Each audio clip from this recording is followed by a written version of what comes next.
Now, it's time for the Anchormen Podcast with Dan Ball and Riley Lewis. What's going on, everyone? This is Riley Lewis for another episode of the Anchormen Podcast, brought to you by One America News Network. Dan Ball is actually not joining me today. I have a different co-host, a co-pilot with me, and we'll talk more about that in a moment. But Dan is at the premiere of the Melania Trump documentary, produced by, is it MGM Studios and Amazon, I believe? Yes, that's correct. So we have live coverage of that going on as well, and it's an amazing event. We've been looking forward to this for a long time. So Dan's in D.C. at the Kennedy Center, just covering that. And of course, we're still here manning the fort. So we have a very interesting show, jam-packed, lots to talk about. Really no shortage of topics these days in the new biz. 2026 has been quite a year already, Riley. Well, we started off with the capture of Nicolas Maduro, dictator of Venezuela. So that was 2 days into the new year. We start off by going into Caracas and capturing a brutal dictator and narco-terrorist. And then from there, we have the ICE protests, which we'll talk about more. We have fraud in Ohio, Minnesota, California, Washington State, Maine now. I'm sure it's everywhere, according to Tim Walz. Yep. It is everywhere. It is. A man who's no longer running for office, or seeking office, by the way. And then, of course, we have everything else with Ilhan Omar, the government shutdown, which is just sad. And the alleged attack on Ilhan Omar. Yes. We cannot forget about the attack. Yeah, it's apple vinegar cider gate. Is that what we're going to call it? Yeah, I guess. Yeah, that's a good name. Right. Okay. Well, the point is, thank you for being here. These episodes drop twice a week at 4 p.m. Pacific, 7 p.m. Eastern on YouTube. Again, brought to you by One America News Network. So before we get into our next guest, or our guest today, who's a special person who's doing a lot to save this country and get it back on the right track, how are you doing? Let's introduce you to the audience. I'm Chris Cella, obviously a producer for you at The Real Story, and you call me your pop culture analyst. I don't know if I go that far, but actually I'm having a really good day, Riley. Last night I got a package, and so as you know, I went to the Charlie Kirk Memorial, covered it for OAN. It was an honor. The Holy Spirit was, as Tucker said, humming like a tuning fork in State Farm Stadium, and it was an honor to be there. And the day after I got back, I ordered some T-shirts, some swag from Turning Point, and they just got delivered. And now I have my gear, and it's been, took 5 months, but I finally got it. So can we zoom in on the shirt at all? So thank you, Turning Point. Could you show the audience what? Yeah. So what does this shirt say? So this is "Here I am, Lord, send me." This is the famous quote from Isaiah. Yeah, let's just move that mic there. There we go. There we go. So there we go. Okay. The famous iconic picture of Charlie with the quote underneath. And I got a few other pieces of swag too, but I was really excited and grateful. So. Good. Okay. Well, suffice it to say, it's been a busy year. I think we should bring Allie on as soon as possible because I want to get her thoughts about what she's doing, her org. She's with an incredible organization, a lot of good folks doing good work. Mm-hmm. And there's so much in the news. I'm sure like anybody else, it makes your head spin. To say we're living in a pivotal moment is maybe the understatement of the year, Chris. I think we can agree. Such chaos, Riley, and things that are happening that don't need to happen because of reckless, dangerous rhetoric from public officials, in Minnesota especially. Agreed. Well said. We're looking at you, Minneapolis Mayor Jacob Frey. We're looking at you, Minnesota Governor Tim Walz, governor not for much longer. We're looking at Amy Klobuchar and their legion of communists. These are not Democrats. These are not liberals. These are not progressives. These are full-blown anti-American Marxists who I think want the chaos. I think they're looking for this. Mm-hmm. They're enticing it, right? I think they're inciting it. I think President Trump is right to consider invoking the Insurrection Act. Absolutely. We'll see if that happens, but I think that's exactly what's going on. They stormed a church, Riley. Mid-service. In mid-service. And, and Don Lemon, that ghoul, just going after the pastor, trying to quote-unquote interview him like he's a real journalist still. He was never a real journalist. He's always been a clown, even when he worked at CNN. Well, but it's just, it's absolutely insane, Riley. And it just so happens that all of this, this ICE craziness happens right after the fraud scandal breaks. So just Correct. the timing to me seems very suspicious. And I think that, they are intentionally inciting violence and against their own citizens. And it's a crime. Agreed. So with that in mind, let's go ahead and bring our guest on today. Her name is Leasure. I'm sure many of you know her, but if you don't, she is the executive, or the director, I should say, of a great group called Moms for America. So without further ado, Allie, thank you for giving us your time today. Of course, gentlemen. Thank you so much for having me on such an iconic podcast. Well, and we appreciate it. So the podcasts are really fun. Unlike a talk show, we have free reign to just talk for 45, 50 minutes. Yep. So before we get into these headlines, and there's a lot of them to discuss, I think it'd be fun just to talk about your upbringing, your childhood, where you grew up, and most importantly, how you got into politics. Oh my. Okay, are you sure we only have 45 minutes? I'm a little long-winded. No, it's okay. So I didn't grow up in a very political environment. I grew up kind of a little bit all over the place. My father was in the Army, and we kind of followed him around. And I then joined after, I believe I was like 21. I joined the service. I wasn't in for long. I broke both my feet and my hip and ended up being med-boarded, which sucked because I really wanted to serve a lot longer than I did. But so my upbringing is not, it's not great, but who has a fantastic upbringing? There's always something in your childhood where you have to heal from and learn from and grow from. But the difference is I think when you become an adult and when you become a parent, your perspectives change. And once your frontal lobe is actually developed, you're able to cognitively think and make better decisions. So I believe my journey in politics, I think, started around 2015. I was more behind the scenes. I was Maha before Maha was popular. I was seeing what was going on in California, where they were trying to strip away parental rights from vaccines or medical modalities.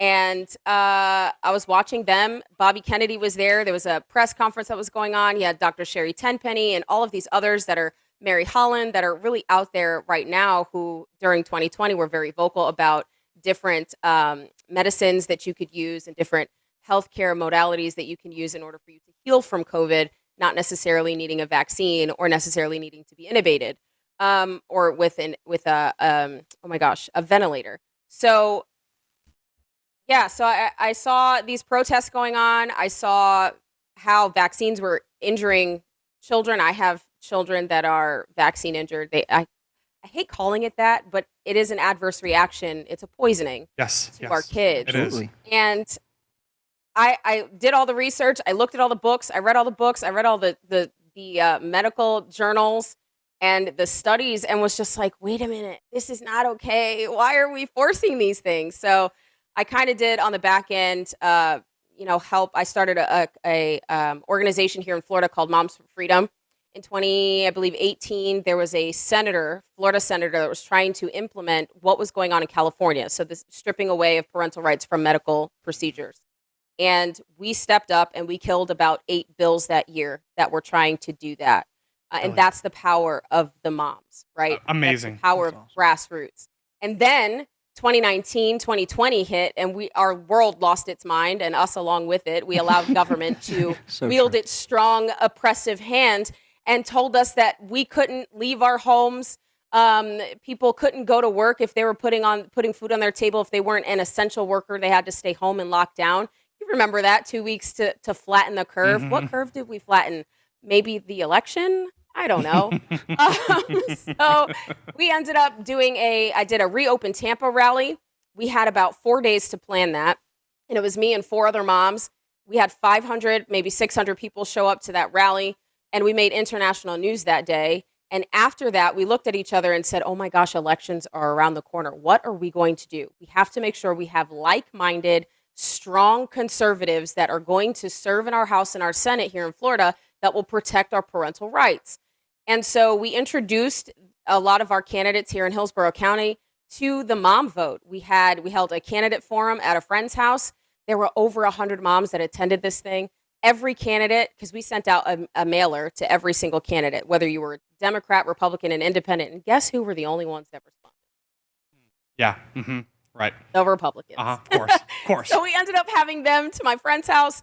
And everybody we liked, we went out and campaigned for them. We had moms baby wearing, stroller pushing, making phone calls, phone banking, all the wonderful things. And everyone won their general. I mean, their primary, and only 2 lost their general. So that, guys, is the power of the mom vote. That is awesome. As someone who's worked in the campaign circuit, I can tell you it is a thankless job. It's very difficult. So that is amazing, truly. Yeah, that's really moving the needle. Yeah, like, well, I worked for a congressional candidate in the midterms in 2022. Wow. And, I mean, we're I knocking... ran for school board in 22. Okay, yeah, so we were knocking, 200, 300 doors a day, 500 phone calls. You're meeting with donors, you're doing media hits all the time. You're working 7 days a week, 13 to 14-hour days. It's a lot. It's a grind, and for no promised result, right? I mean, you might lose the election by 5 votes, by 5,000. It's a grind. It is, so I applaud that. Yeah, absolutely. The hustle, the determination is incredible. And the fact that, and I think... I'm not a parent, but I think when you become a parent, these things become so much more important to you. Like you said, you weren't really involved in politics, but I think, being a parent, and you said, once you become an adult, these things matter so much more. Education, for young people. Well, now my child is part of that generation that's being fed this propaganda. So I really applaud you for that great work. And so just to recap, so I understand this, because I think we have a similar track. So 2020 comes along, they shut down the whole world. Out here in California, it was horrible. People were getting arrested for going to the beaches and surfing alone. Outdoors. You're in Florida too. Okay. It happened in Florida too. Insane. Okay, so the insanity of the lockdowns, the lies, the suspension of any common sense, couple that with the 2020 election, and you're activated and you're mobilizing. Yes. We were fired up and ready to go. And then when we started remote learning, a lot of us were sitting in our homes listening to our kids being taught garbage. They were saying, the Constitution can be suspended under specific rules. I was like, wait a minute, hold on. What did you just say? And she was like, no, that's not what I meant. I was like, that's exactly what you said. Hang on. Let me make a couple phone calls. And then I called my friends and I'm like, are you guys listening to what your kids are being taught during this remote Zoom learning that they're having? And I have a child who's on the spectrum, and it was extremely difficult for him to learn this way. It was so hard for us, and it was hard for a lot of parents. And I kept going to school board meetings and school board meetings after school board meetings. I was literally on like first name basis with these people. And I still have videos up on Facebook about me coming in and handing them their behinds. Because I'm like, first of all, I pay your salary. You work for me. This is not, we're not doing this. I don't know what you're thinking you're doing, but we're not doing this. You have no right to do any of this. They're my children. They don't belong to you. They don't belong to the government. You are not going to teach them filth, and you will not mask them and force vaccinate. I don't think so. There was literally a point in Sarasota County where they had lanyards, different color lanyards. And if you were vaccinated, you got a color. If you were unvaccinated, you got a color. Oh my gosh. If you wanted a mask, Scarlet letters. It was so awful. It was awful. It was awful. So, again, what is the point of that, by the way? To shame people. Exactly. That's exactly what it was. It's Marxism. It's communism. It's never about the issue. It's always about control and oppression. And so I started learning more about this communist Marxist thought process, this ideology. I was friends with James Lindsay. I can understand my background in college, I was a psychology major. So I can understand patterns. I can dissect them. I can understand behaviors and, non-social cues and things like that. So I can read people pretty well. And when I started applying that to what was going on politically, I'm like, wait, something's up here and this is not normal. So I decided to jump in the race in 22 for school board. I was a guest speaker at a DeSantis press conference where he was talking about CRT. My oldest child had an experience with that in his middle school. They gave me about 7 minutes. I took 10. And when I got done, DeSantis had my business card and came out and said, she's running for school board in this district, and here's her phone number and her website. You should probably support her. So he endorsed me from the stage at this press conference, which made everybody else scatter and started that ball rolling of DeSantis endorsing school board candidates. So That's amazing. As a quick aside, if DeSantis could be our governor here in California when he's done in Florida, I know he wants to be president. I would support that too. However, we could use someone like Ron DeSantis here in California because this state has been so badly mismanaged. It's insane to explain to people. California is not a lost cause. It's just run largely by communists who are also very corrupt and very self-serving. And incompetent, too. Yes, agreed. Yes. Yeah, for sure. It's hard. I mean, I wish I honestly wish I could encourage DeSantis to move to California to run for governor. I think everybody would come out for him and vote for sure. I think he would definitely help right the ship there in Cali. I agree. But I'm pretty sure you guys have some pretty good. Do you have a good candidate? We do. Riverside County Sheriff Chad Bianco. We have him on our show, Real Story, a lot. Awesome. He's amazing. Steve Hilton. He used to be a Fox News host. Also amazing. Yeah. Yeah. Okay. Both promising candidates, doing well in the polls. Good on the issues. Yes. You know. The problem is, I wonder about the integrity of California's elections. That's or lack thereof. That's the tricky part. Not going to make any claims I can't substantiate. Yeah, but you know. That would be reckless. However, I do wonder about it just as a lifelong Californian and a native. But the point is, to your point, the insanity, it can follow you anywhere. It could follow you to Texas. You could see it in Ohio. Look at the fraud that's happening at daycare centers and autism centers. It's happening in Maine, Ohio, Minnesota, California, Washington. You have to fight the communism wherever it is because it will spread like a cancer. That's how it works. And so I'm glad that you're fighting it in your home state because we need more fighters. We appreciate it sincerely. General Flynn says it best, and we're pretty good. I feel like I've been adopted into the Flynn family. I love them. They're amazing. No, he says this very well, and he says local action equals national impact, and he is not wrong. He is 100% correct with that. You have to get local. School boards matter. Your city council matters. Your library board matters. Your county commission matters. Guys, a lot of the times when legislation or policies are passed locally, you feel it faster than you do Congress. And I know Congress is sexy, right? You got a lot of people in suits, and you got a lot of people that like to talk and be in front of cameras, and a lot of stuff is not done, right? And when they do pass something, you don't feel it right away. It takes about 2 years for you to feel it. But what is most important, which directs the trajectory of our nation, is our school boards. And a lot of times our school boards are not, they're nonpartisan. So you don't know who you're voting for. A lot of times you have a very ignorant voter base, right? And so you don't know who exactly you're voting for unless you're either told by a trusted source, or you do your own research, or you go to that person, the candidate, and ask them the appropriate questions. But a lot of people are busy, which we understand. However, if you want your child to be taught to love our country and not to be taught ideology that, essentially harms themselves or harms our nation, you need to be involved. Yeah, agreed. So to that point, I want to hear more about your college experience, where you went and studying psychology, because when I was in college, undergrad and graduate level, by the way, here in California, all of my professors were Marxists. They were all super political people. They all came from the same cloth. I'm sure. I know. I'm shocked you were able to go to a school. I know. I'm actually grateful because it taught me to I sharpened my arguments. Iron sharpens iron. So I was in the belly of the beast. Sure.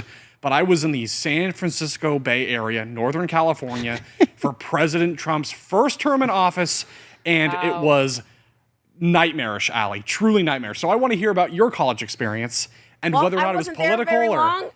I wasn't there very long because I did not agree with that. I was paying out the behind for my college, and I would walk into my psychology major class, and it was read this chapter and then take a test. And I'm like, you're not teaching me anything. I can do this at home.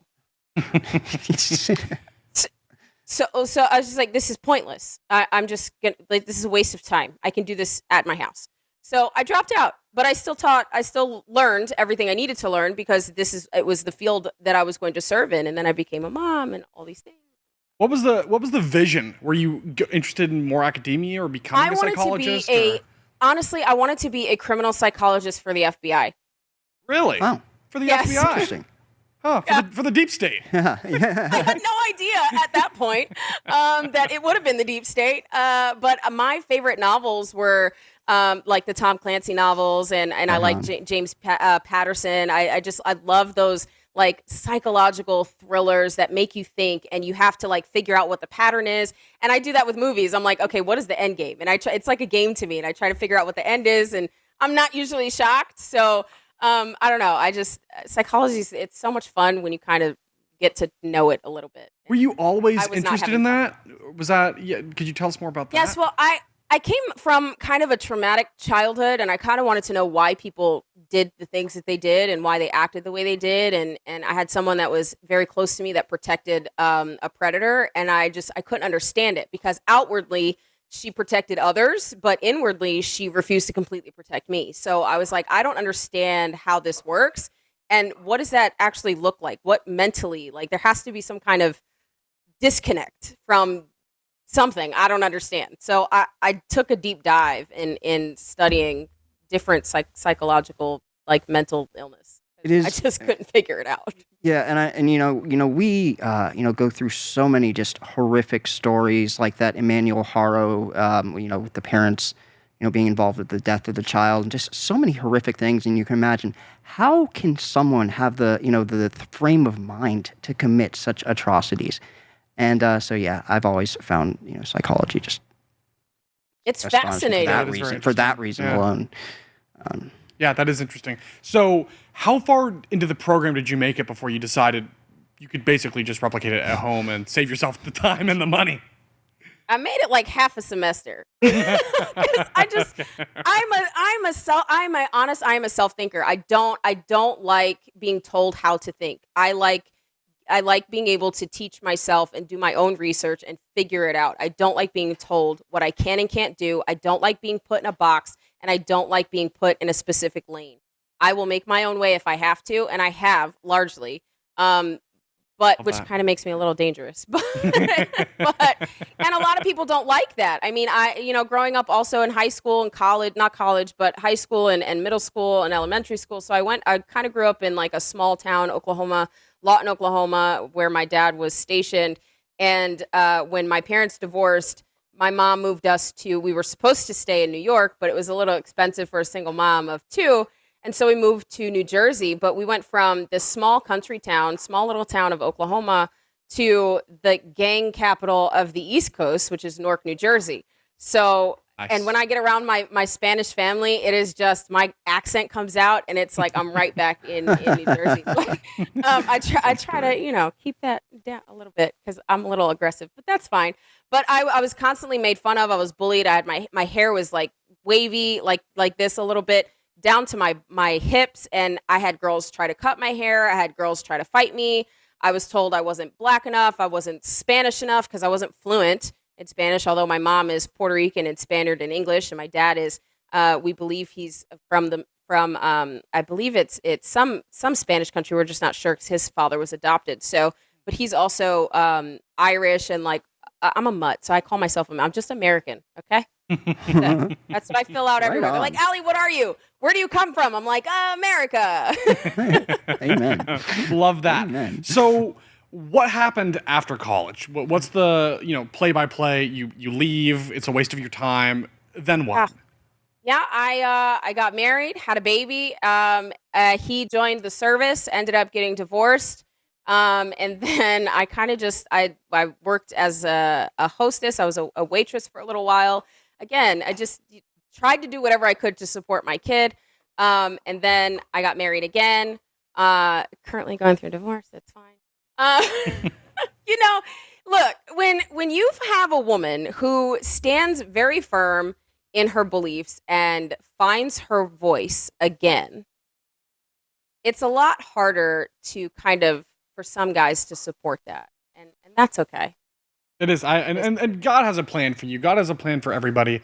I don't know if you're huge into faith, but I firmly... Oh, I am. Okay. I actually, my faith was actually more confirmed while I was running for office.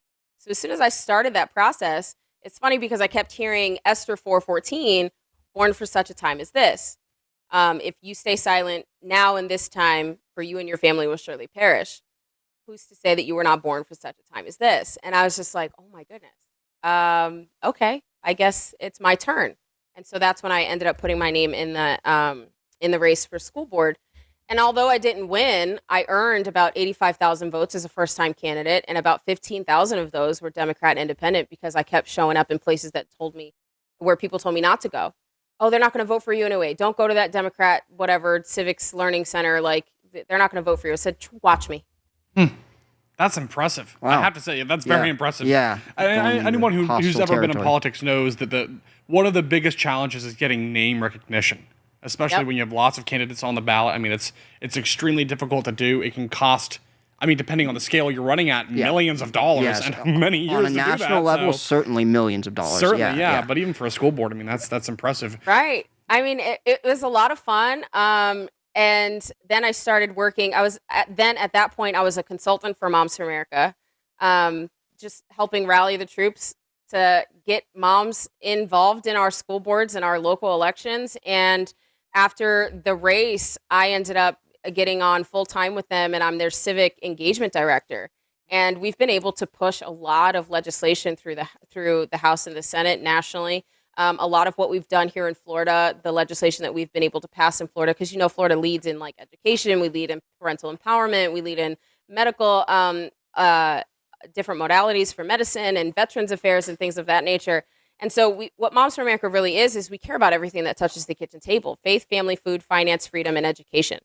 So it's literally everything. And if you're not paying attention to all of it, something is going to fall to the wayside. So my job with Moms for America is to explain that kitchen table level, all of our legislation, and help push that nationally. I have a podcast right now. It's myself and Michelle. We have open mic. We're live 10 a.m. Monday through Friday. And we discuss legislation. We break it down kitchen table style. We also go through daily headlines, break that down, dispel propaganda, teach you how to go and talk to your neighbors and get involved locally. Love that, by the way, about the so we've been talking about, we've been talking about the SAVE Act since it got passed like 300 days ago. It's finally been picked up. And these people that are congressional members that said that they weren't going to support it are now on record because we've just been talking about it. And I've had friends of mine that have just exploded it. And I'm like, thank God. So wow, it's working. Do you guys have guests on your show? Callers? How's it formatted? Where can people find it? We have guests all the time. I think today just today we had Ivan Ranklin on. He was talking about his little encounter with Nick Fanone, the FBI agent. Not really FBI, but I think he's the Capitol Police, if that's what you really want to call him. The agitator through January 6th, that whole situation. It was absolutely ridiculous, but it was wild. It's always fun to have Ivan on. He's a prior service, I believe, colonel in the Army. So we have a lot in common there. But it was fun. Yeah, we have guests on a lot of the time. Yeah, and where can people find that? We're on X. We're on all social media platforms. You can go. I think the easiest way to find us is openmicladies.com.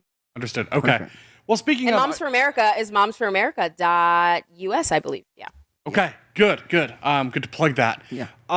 So let's move to headlines. You want to move to some headlines? Yeah. Let's talk about Should we start with Minnesota? Yeah, the epicenter of it all, the violence, the fraud, the chaos, the fraud. Right. I'm sure you've been covering that on your show a lot, or I would imagine. I know we have been. Yes.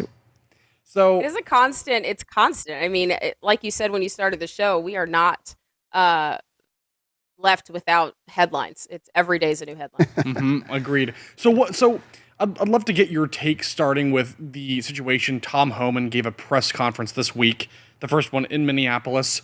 They are working on a drawback or drawdown plan. Right. However, they are going to stay in the city, I understand, in Minneapolis until the job is done.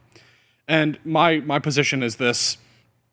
I know it's messy, but if we don't, what ICE is doing is enforcing federal immigration law as it is written. Yes. If you don't like the way the law is written, take it up with Congress, not with law enforcement.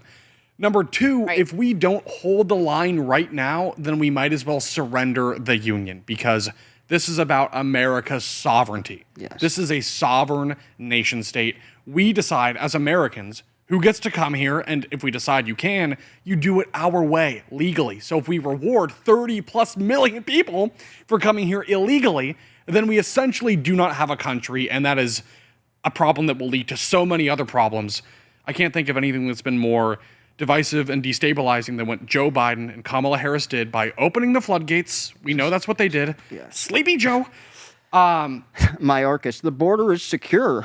We Yes. have operational Oh, really? control. Yes, exactly. So I'd love to get your thoughts about this because everyone and their grandmother is fighting about it online. But as far as I can tell, what is happening really is the workings and responsibility of Joe Biden, Kamala Harris, George Bush, Barack Obama, Bill Clinton, every single previous president that didn't give a darn about border security is responsible for what's happening right now in America.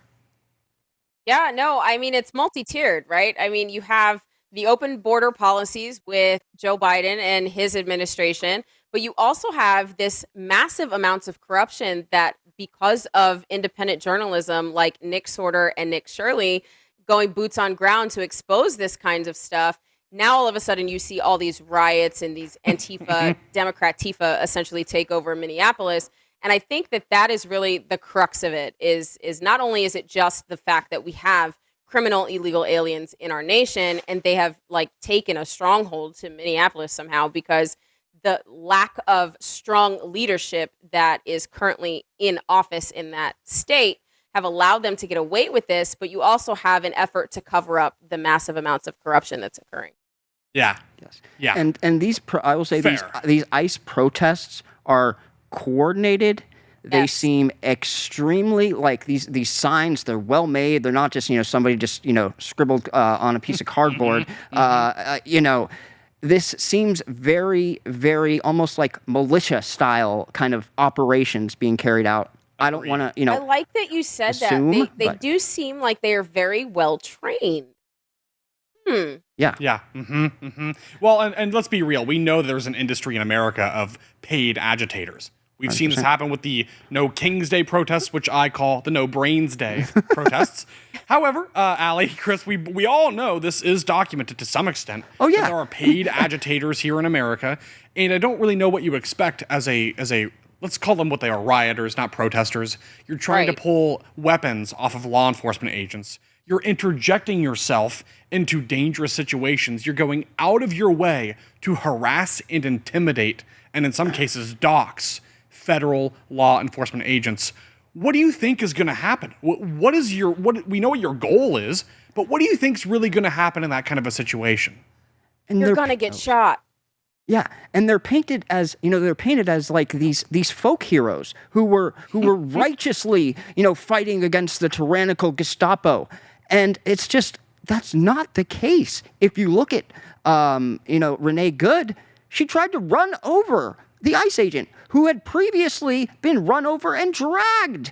And then with Preddy, Yeah. he had a gun.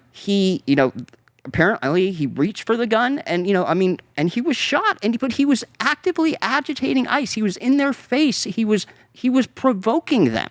Now, I'm not saying he deserved to die for doing that, but he's putting himself in that situation. And so that's not heroic, but these liberal politicians are telling us that it is heroic, that it is a good thing, that it's righteous and noble, and so they continue to do it. What do we expect to happen? Yeah, agreed. It's disgusting. Agreed. But to your point, Ali, earlier, we know this is, I suspect it's not really about ICE. It's not about deportation. We've all seen deportations are not new. It's about covering up for fraud. And the timing is very curious. Nick Shirley, incredible work, exposes a multi-billion-dollar fraud scheme. Yeah. For people who don't know, federal investigators are looking at Minnesota right now, and it's believed the state received $18 billion from the federal government alone. It went to 14 different state programs in Minnesota going back to the year 2018. Investigators believe at least half of that money was either misused or stolen. And by whom? Organizations like Feeding Our Future, which was supposed to be feeding hungry kids during COVID lockdowns. They defrauded the government of $250 million at least. We've seen almost 60 people, if not more, convicted for participating in the fraud schemes. And we believe a lot of that money went outside of the country to places like Somalia, to fund Al-Shabaab, a known terrorist organization in the homeland of Ilhan Omar, who serves in Congress representing a district in Minnesota where a lot of people who've been indicted and convicted. So it does not look good. Shonda Rhimes could not write a better script. I was about to say that. It sounds like a movie. Yeah, it sounds like a movie. It does. It does. Unfortunately, I keep telling my best friend who does the show with me, and I'm like, "Are we in Shonda land? Because this is wild." This feels like the Matrix right now. Seriously, like if there was anything ever, it's like, wow. This is playing out in real time in front of me, and I mean, South Park just did a little, skit on this whole thing. It's hilarious. So, do you think we're going to get real accountability? I mean, they've gotten the small fish, right? They've gotten some of these fraudsters who are buying fancy condos in Miami and buying lakefront property in foreign countries and allegedly taking fancy trips to Dubai and London on our dime, federal taxpayer money, right? Not just the people of Minnesota. We've all been robbed.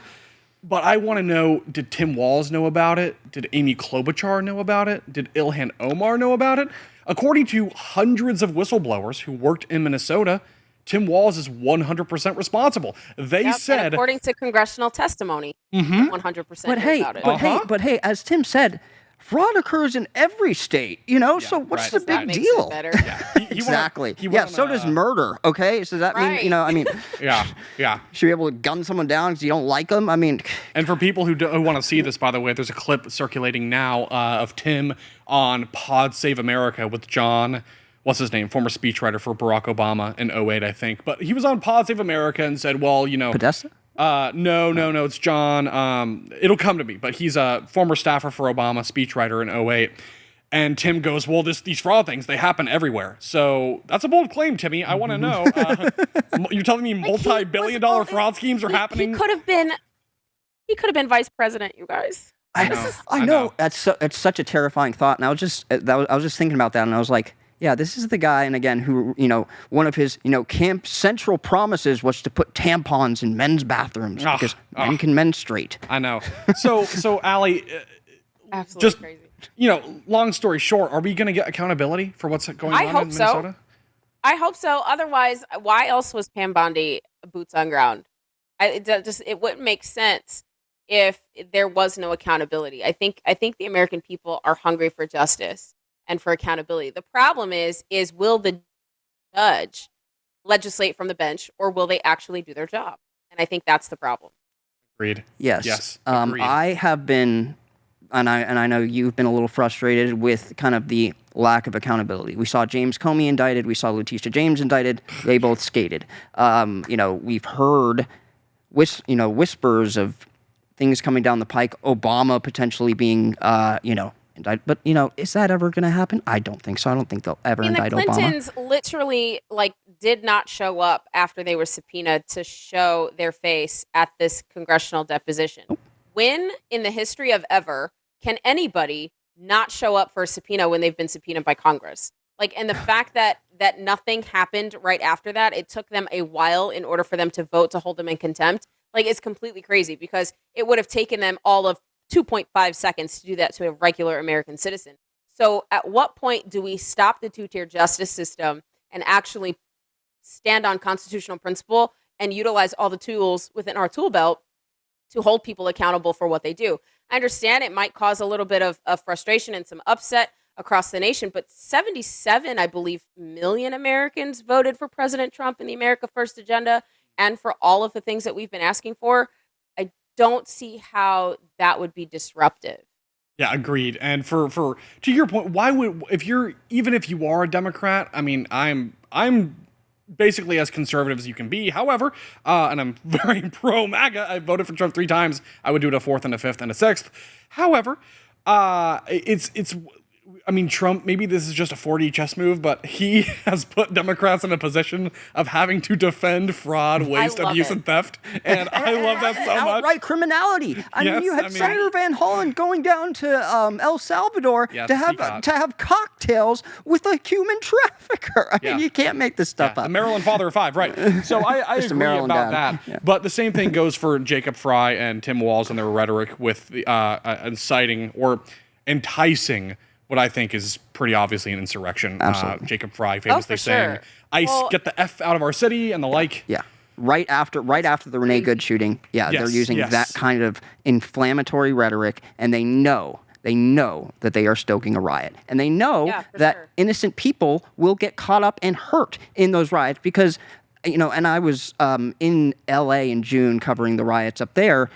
It's really when, these people get into this mode, it's almost like this animalistic instinct takes over and they just start attacking anybody who isn't trying to attack law enforcement. It's crazy and it can be very scary. So, I mean, yeah, this stuff is just, it's getting out of control. My friend and I went to support ICE locally here at the Department of Homeland Security office here in Tampa. And we brought them lunch. And we were very warmly welcomed.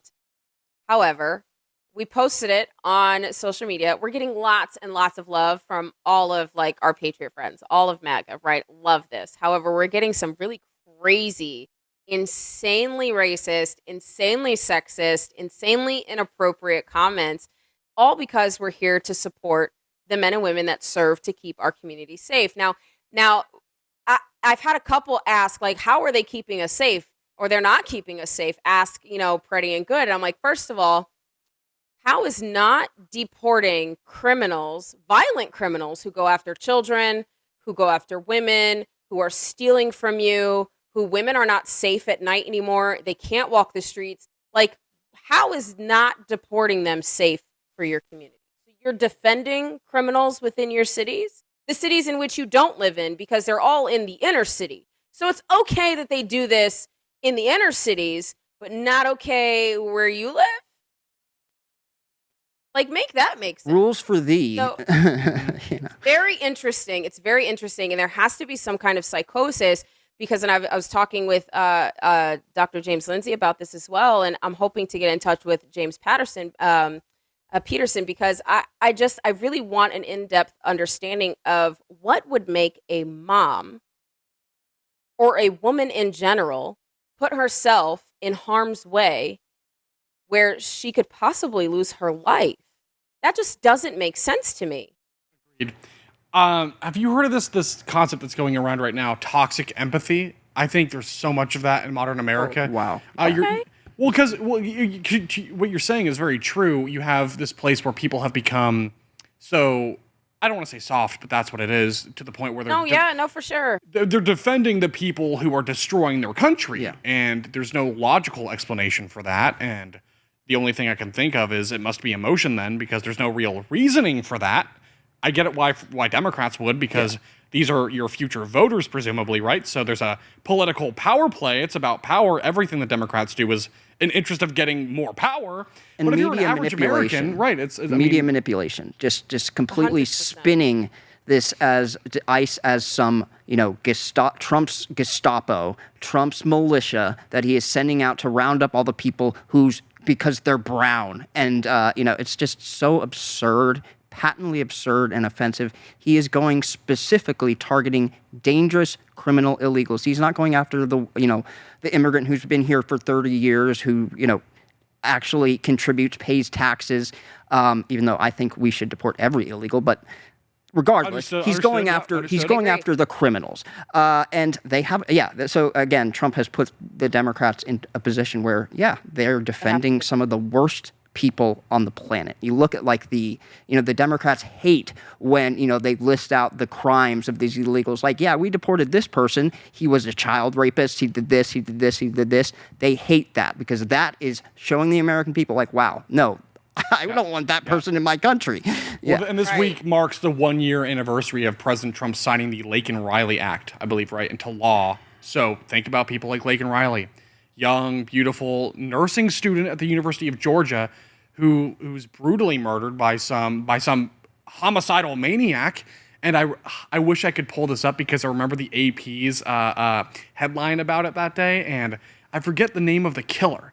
But they said something about, they put his name up there, the AP, and they said he never stood a chance. And the image on the front page of this article is the alleged killer sitting in a courtroom in a jumpsuit.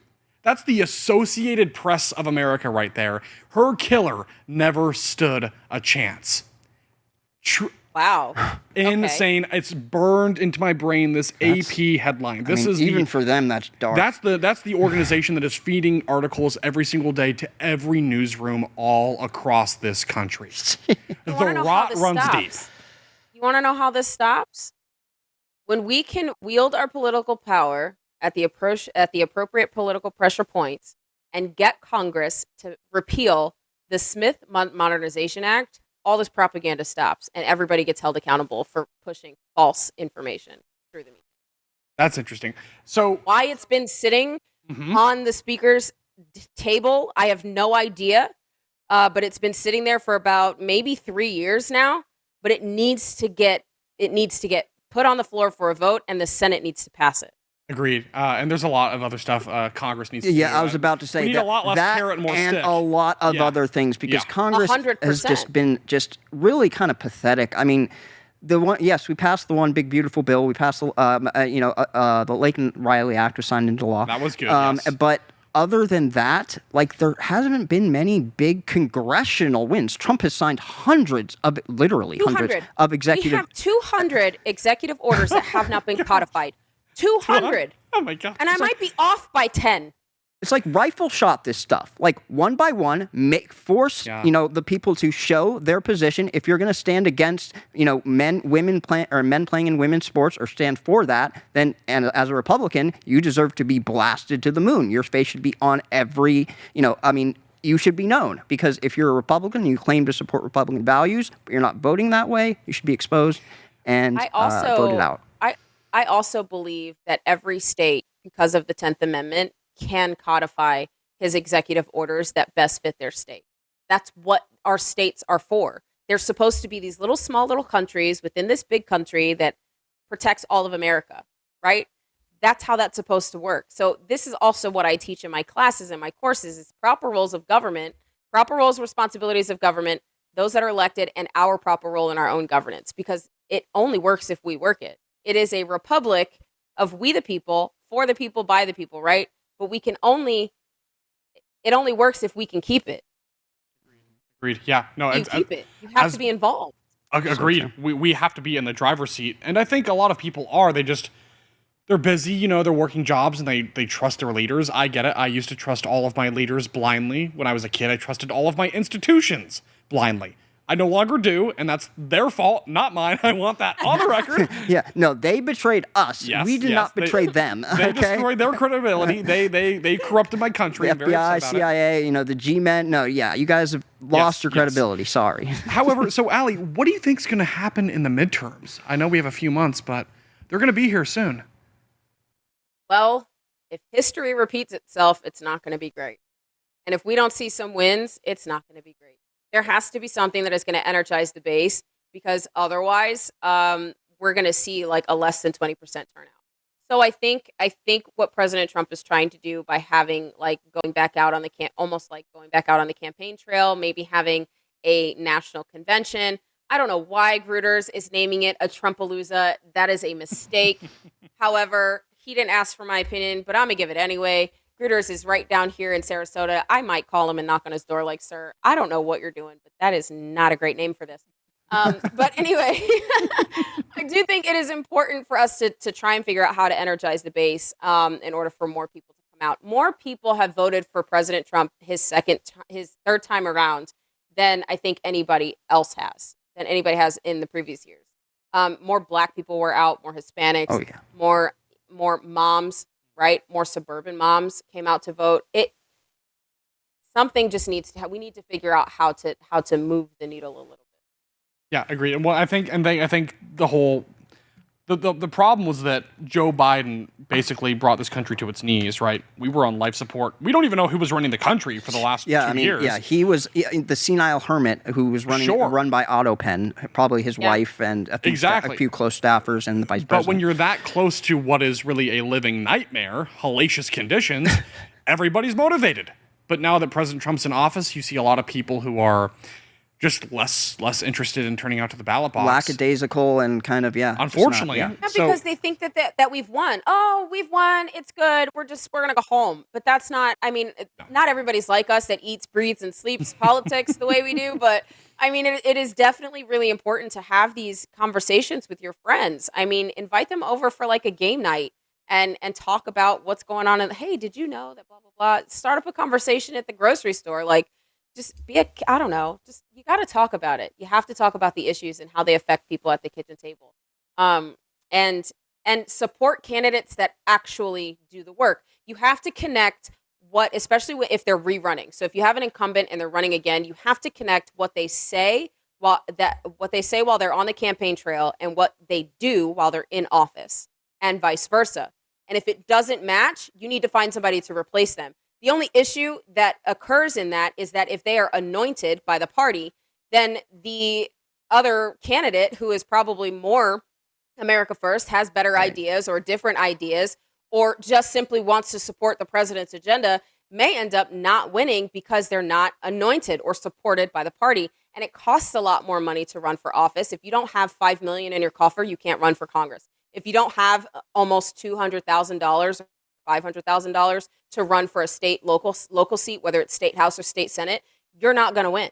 So it really is about who you know and how much money you can raise. I mean, I have been to Tallahassee several times, and the amount of representatives that have told me, we know who the Speaker of the House is and who the Senate president is going to be 6 years out. Excuse me, how is that even possible? If you're picking people to run for specific seats before the election, you are not giving the American people a proper vote. Mm-hmm. You're choosing. Yeah, I would agree with that. I would also say, and this is maybe a big issue for me, this is a big issue, is permanent Washington. I get the sense our elections, they do matter. Elections do have consequences. You should vote. Your vote does count. Yes. However, 415 or 30 federal agencies, all of them staffed by unelected, faceless bureaucrats who operate in the shadows. Yep. They spend decades in D.C. They do what they want. They slow walk President Trump. Mm-hmm. Yes, gatekeeping. Exactly. That's exactly what it is. That's our real issue. And they'll wait out the president or the representative. So this is why it's important for you to rebuild or build these relationships with the people that are unelected, right? They're there as like the support team. You have to build those relationships. You have to know when their birthdays are. You have to know when they're in the office. You have to call them, send them letters, build a relationship with them so that you are recognized by face, name, and email and phone number, so that when there is an issue, you can call and say, hey, so-and-so, I see that, our representative voted for this. Do you mind explaining the vote? And you want to do it in a very nice, pleasant way. You don't want to go pitchfork. There's always a time for pitchfork, but it's at an appropriate time, right? But before that, you have to build the relationship first. And that's where you become effective and mostly dangerous. Well said. In a good way. Yes, agreed. And believe me, I am very MAGA, very America First, but there are just some things that I see that I'm just not okay with. Yep, of course. And that's the thing is, the more I go along in this world, the more I realize I'm just pro-America, unapologetically. I mean, I know what party I vote with, but am I always thrilled with the GOP? No. I'm a big President Trumper. He got me into this space. First president I ever voted for. But outside of that, am I interested in a Mitt Romney GOP kind of politics? No, not at all. I'm an America or a First, George MAGA Bush or George Bushian forever war type of no. Neocon, no. Correct. Don't want to give Lindsey Graham more power at all. Oh God. Yeah, no. Respectfully. Please no. Yeah, with respect. So just he's to done wrap some things good up, things, but yeah, we're already at an hour, by the way, which is insane. No, we didn't even get to talk about Ilhan and the... I know. So last thing, we got to do this just because this is Ilhan Omar was allegedly attacked by, was it apple cider vinegar? People should look at the video online. It's everywhere. Well, we have the sound. Do we have the saw? Yeah. Andrew, can we roll that saw really quick? Might not. I mean, is that what we're calling it? An attack?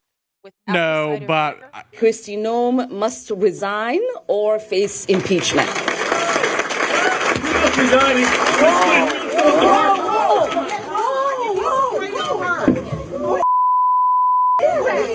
I don't know.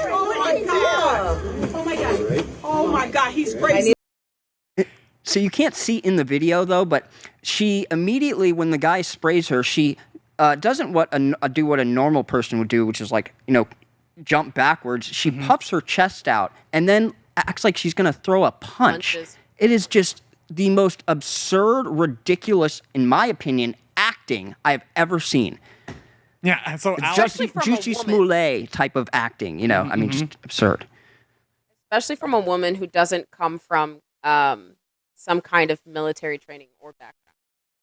Or like, not even military. It could be UFC. I mean, I trained MMA, so I can, I just, unless you're like you box every day or that's like some of your background, like I don't see that actually happening. Yeah, it does seem a little suspect. But aren't there photos of her and this alleged attacker together? I haven't seen those, but I've not seen those if you have them, please send them to me. Yeah. I'd like to. I will. Please do. That's interesting. That's But crazy. to be fair, there is another video where you see head-on Ilhan at the podium there, and so you can tell from that angle. Obviously, it looks very staged. The whole thing's a hoax. But it's Doesn't it kind of look like she tips him off a little bit? I don't know. That's exactly what he said. Yeah, it sounds That's exactly like what he when he said, what do you say, DHS Kristi Noem? Yes. And then, like when I say Kristi Noem, come up and spray me with, Because with the cider. she takes a pause for a second and doesn't move and kind of eyeballs him a little bit, and you can tell they kind of make eye contact, and then he gets up and walks and positions himself and then does the thing, and then she just goes, oh, and then like takes a second and then lets it happen and then walks over and goes, it does not look like organic. the hold me back, bro type of thing. It's all to say that these politicians, half of them are either crooks or actors and lousy actors, and they're not serious people. And so the midterms are extremely important. We have to keep control of the Congress. Hollywood for ugly people. That's Yes, what they call we Congress. we literally everything's at stake in the midterm elections. As far as Stop, I'm because concerned. I might want to serve in Congress. I'm not. Oh, well, yeah, of course not. You are lovely. I'm kidding. I'm totally kidding. Something did just kind of occur to me, though. I think the reason why they may have chosen, if this was actually a hoax, chosen apple cider vinegar is because it has a pungent smell and could resemble some kind of chemical. That's interesting. Okay, all right. Well, Well, that I was in the individual's- military, CBRN, chemical, biological, radiological, nuclear warfare was my job. Well, that's funny because I did see something about how she didn't. There's a protocol for what happens when you're supposed to do that. Oh, yeah, that tweet. Because you're supposed to. What you're supposed to do, if it is dangerous, just really quickly, if you get sprayed with an unknown substance, you're supposed to get fresh air immediately. Don't touch your face. Remove contaminated clothing instantly.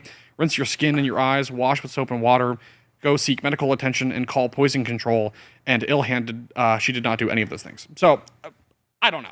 I don't know what to make of it. But that's on the record. So Yeah, and someone tweeted to her that she should have done those things, and she responded with, what I can only call an unhinged, psychotic response. Yes. Well, she said, and I quote here: I didn't do any of those things because I fear losing my dignity more than I fear losing my life. Something you coward losers will never understand. So that's Ilhan on the record, a taxpayer-funded Seriously? individual. Yeah, that's her on X. You guys can find it. It's all it's on my It's on my phone. Do This is protest too much. official account. protest. Yeah, so that's Ilhan. So we're at an hour though now. So one more time, Allie, it's been amazing having you. Thank you We so want to much. plug your group one more time, your socials. Thank you. So momsforamerica.us if you want to get involved to our local groups where we cover everything that touches a parent at a kitchen table. And you can also watch the Mom View. You can go to themomview.com. You can also follow me at Allie Legeay, LEGGEALY, real at the Okay. on X and social media platforms. And you can watch Open Mic Monday through Friday, 10 a.m. on all social media platforms as well. You can go to Open Mic Ladies. Okay. Awesome. Fantastic. Thank you so much. Yeah, it's been Ally. I amazing. hope I earned a spot coming back because this was cool. Yeah, 100%. absolutely. And we got to get you on The Real Story. I'm his producer, so, Okay. we will definitely follow up with you and make that happen soon. Yes, we'll be in touch. Awesome. Thanks, guys. Thank you. That was interesting. That was great. That was awesome. Yeah, and my What a takeaway is that this country will be fine after all. We have so many smart, great fighters, patriots out there. Yes. So as long as we keep talking and fighting with everything we've got, for this country, I think we'll be okay. Yeah, and she made such a good point about how getting involved at the local level. It's so important because they're the first line of defense. Agreed. They're the ones who can call out the CRT, the weird gender ideology, because Agreed. they're right there. And there's clearly no real, especially in California, my goodness, state oversight and then federal oversight. Sure, they're totally. trying, Yeah, but totally. the feds can only do so much. And so it's so important that people are getting involved at the local level like she is. So I really appreciate that. Agreed. So on that note, folks, we are closing up here. Just a couple of things we have to do. Number one, big thank you to Grunt Style, our sponsors for the show here, the Anchormen Podcast, veteran-owned and operated organization. And there's two different groups. There's the Grunt Style merch line. They make this cool shirt and stuff like this. But there's also the nonprofit Grunt Style Foundation, and they take the profits from the merch company, donate it to the foundation, and that way they can provide critical services to America's heroes. And then, of course, we want to mention that we are on all the socials, so YouTube, Facebook, X, Truth Social. I'm not sure if Rumble anymore, but if you want to find all of our content, you can always default to OAN Live or OANN.com, 2 N's. And you can find us on Amazon Prime Video, YouTube TV, Dish, Sling, and Charter Spectrum. And of course, we are with The Real Story. I'm the host, and this is my amazing, incredible writer, producer, source of moral support, Mr. Chris Cella. I appreciate that. Does a great buddy. job. And then we want to thank you guys, the guests, for joining us, because you are why we are here in big part, and we want to appreciate that and say thank you. If you have questions, comments, concerns, guest ideas, or suggestions or feedback of any kind, just let us know in the comments below. This airs at 4 p.m. Pacific, 7 Eastern on Fridays. And one final very big thank you to the Herring family, Mr. H and his 2 sons, Bobby and Charles, for making all of this possible. It is because of them that we are here, and we have to say thank you very much for the opportunity and for the platform. They are mission-driven, very hardworking, and we appreciate everything they do for us and for this company. So big thank you to the Herring family, and again to you guys, the audience. Otherwise, we'll see you right here next week on the next edition of the Anchormen Podcast. Want to see more great videos like this? Click on the link below to subscribe to OAN Live and watch Dan Ball's Real America and The Matt Gaetz Show on Dish Channel 212. Tune in, subscribe, and watch today.